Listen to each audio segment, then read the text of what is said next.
Alright, so this is my Quake single player moon base map.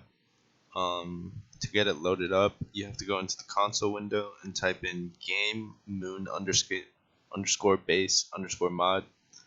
And once you load it up, you'll be ready to go. The reason for that is because I use prog stump in my mods, just because it adds some gameplay that I wanted to use in my map.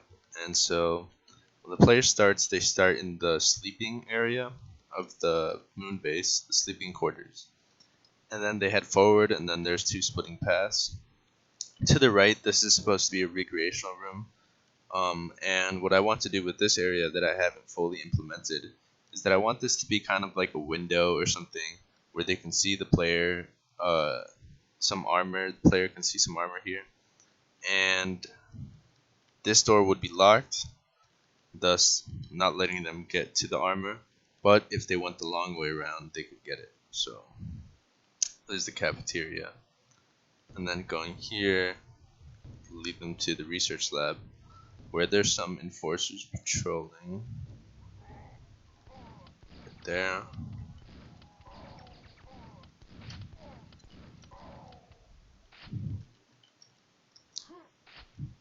And so once I've cleared those two, my natural reaction is, oh, there's a door here.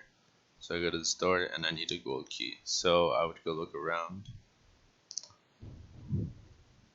And here's another enforcer patrolling. And why not go get that armor real quick?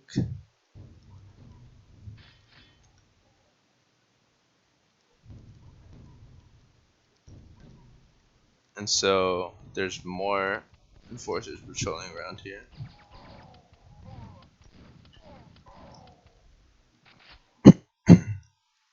And so when I've cleared those, I look around and oh, there's the gold key. So I pick it up, head back to the store, and then it opens.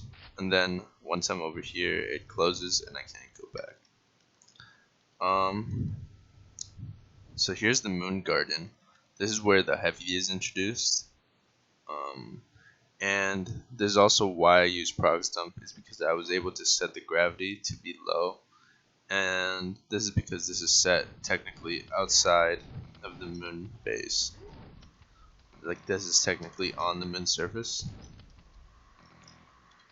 And so here there's the heavy obviously attacking, and I gave the player some like moon trees kind of to hide behind for cover. But he is tough to beat. But once you get him, you have to defeat the other scrags on top and shooting you to get past this area.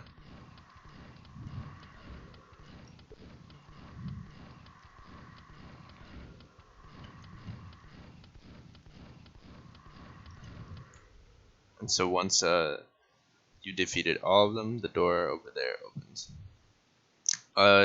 You may notice there's some doors up here. They're all locked, except for this one in this corner right here. That's because it's a secret area and it has a grenade launcher. Then the player would come up here. Once they pass this area, this door closes and they cannot go back.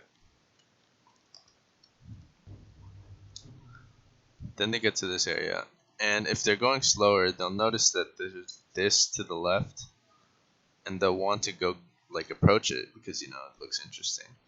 But there's some enemies over here that make sure the player looks in this direction, and that's because this is the actual direction you have to go to, and this over here is just another secret area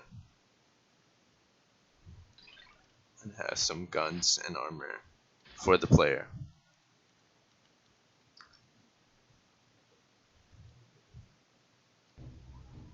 And so this is the communications room, and so I've set up two enforcers that are looking the opposite way, looking at some computers, and we have another enforcer walking down a path in the middle.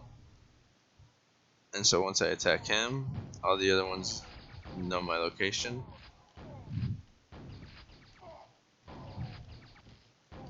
I'm kind of using this pillar here in the middle as some cover.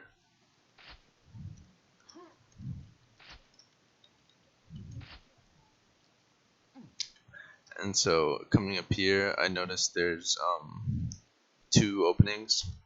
If I go to the left, there's this hall here that's just a dead end, but there's an enforcer over here waiting, and there's some guns waiting for you. And then I can turn around, go back, and then this is the electronics room. And so when I come in, there's 2 enforcers on my right and left, but I can't see them immediately until I walk in. I hear them, I'm like, okay, well, I gotta shoot them.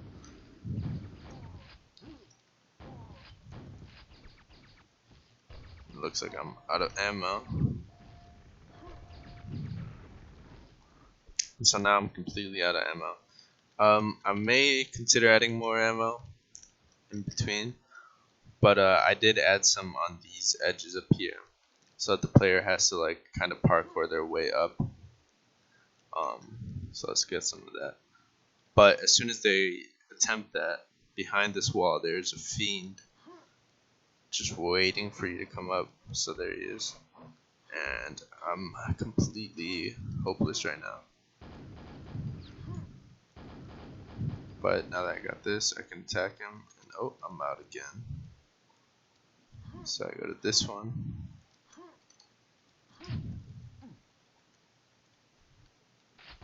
And then attack again. Oh.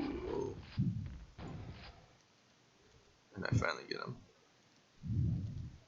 And then, so once I've defeated the fiend, there's 2 buttons that the player will notice here. So going to the left, there's a scrag waiting. And there's another scrag waiting over here. I'm out of ammo, so I have to swing him. And so that door is closed. And once I get both buttons and kill both scrags, the door opens. Here I don't know what I'll add. I do want to add something small here, maybe like a secret area. And this is just like a closed off section. But if the player continues straight forward, they'll find this door and then this elevator that leads them all the way to the last boss, the last area.